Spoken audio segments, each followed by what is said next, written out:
By July 1998, I'd been executive producer of EastEnders, the BBC's top-rated show, for 6 months.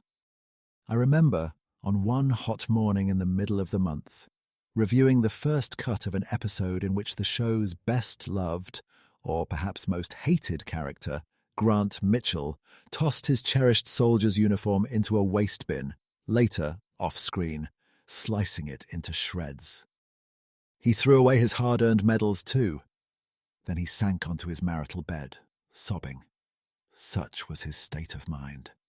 And all because Grant had had another row with his mother Peggy, or his wife Tiffany, or was it his brother Phil, or more probably with the whole world. Dum, dum, dum. The first beats of the music ending every episode, nicknamed by EastEnders fans as the Duff Duff. Whatever. In those good old days, directors were hired to make blocks of 3 episodes, adding up to 1 week's output. Ah, those good old days. It had become my habit on Tuesday evenings at home, over a takeaway dinner, to review 2 of those first-cut episodes. Then, on Wednesday mornings, I'd review the 3rd in my office with the director. Director's notes would follow. Praise or admonishment. Then the episode was fine-cut, ready for transmission. But sometimes I'd watch that 3rd episode with an actor. No director present. And this was the case for Wednesday's review of the special Destroyed Uniform and Medals episode. Of course, the actor I'd invited to join me was Ross Kemp. Ross, few will need reminding, had for years played the part of Grant Mitchell with coiled but constant fury, always on the point of boiling over, which it often did.